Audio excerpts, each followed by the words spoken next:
Mazmur 85 ayat 11. Kasih dan kesetiaan akan bertemu, keadilan dan damai sejahtera akan bercium-ciuman. Kasih dan kesetiaan adalah dua hal yang tidak dapat dipisahkan. Ada banyak ayat dalam Alkitab yang berulang kali memunculkan dua kata ini secara bersama-sama, yang menunjukkan kesatuan di antara keduanya. Salah satu ayat dalam firman Tuhan yang menjelaskan keterkaitan antara kasih dan kesetiaan terdapat dalam Mazmur 85 ayat 11. Dalam ayat ini dikatakan kasih dan kesetiaan bertemu.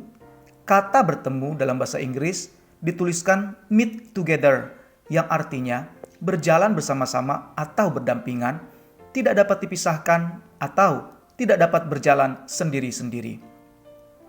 Itu artinya kita tidak dapat berkata saya mengasihi Tuhan jika kita tidak setia kepadanya. Demikian juga sebaliknya, kita tidak dapat berlaku setia jika kita tidak dapat mengasihi Tuhan. Satu contoh peristiwa dalam Alkitab yang menunjukkan bahwa antara kasih dan kesetiaan itu tidak dapat dipisahkan, yakni cerita mengenai Saul dalam 1 Samuel 15 ayat 1-35. Dalam kisah ini diceritakan bahwa Samuel, seorang nabi Allah, diutus untuk menyampaikan pesan Tuhan kepada Saul. Pesan tersebut mengingatkan Saul bahwa nanti ketika Saul berperang melawan Raja Amalek, Saul dan rakyat Israel harus menumpas habis semua orang Amalek, termasuk raja dan semua harta bendanya. Tidak boleh ada yang tersisa atau dirampas. Namun, pada kenyataannya, Saul melanggar dan tidak setia kepada firman Tuhan. Setelah bangsa Amalek dikalahkan, Saul tidak membunuh Raja Amalek, melainkan membiarkannya hidup. Bahkan, Saul dan rakyat Israel mengambil semua domba, lembu, kambing terbaik, serta harta yang berharga untuk dijadikan jarahan. Ketika Samuel mengingatkan Saul akan ketidaksetiaannya kepada firman Tuhan, Saul berdalih bahwa semua rampasan yang dia ambil bertujuan untuk diserahkan dan dikorbankan buat Tuhan. Dalam hal ini, seolah-olah Saul menunjukkan kasihnya kepada Tuhan. Namun, Saul tidak membuktikannya dengan menunjukkan kesetiaan kepada apa yang telah difirmankan Tuhan. Akibatnya, jabatan Saul sebagai raja tidak berlangsung lama. Seketika itu juga Tuhan berfirman melalui Samuel bahwa kedudukan Saul sebagai raja akan dialihkan kepada orang lain.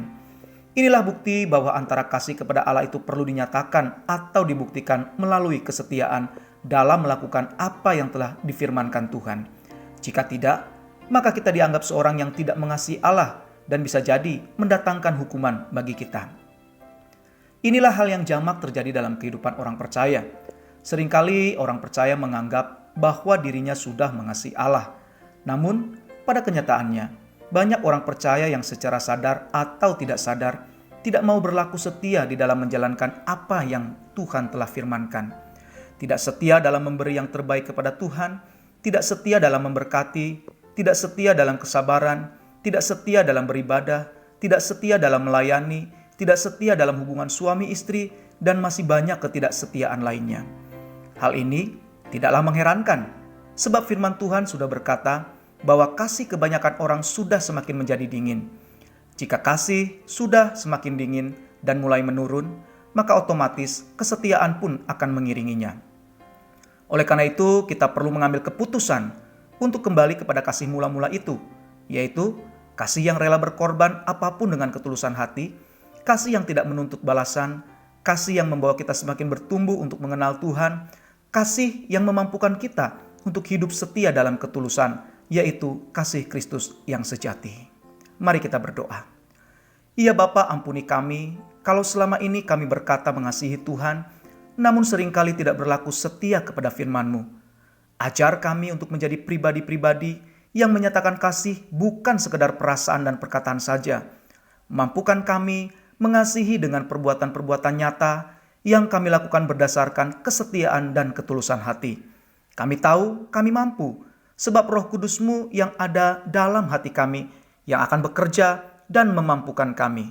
Dalam nama Yesus, kami berdoa dan kami bersyukur. Haleluya. Amin.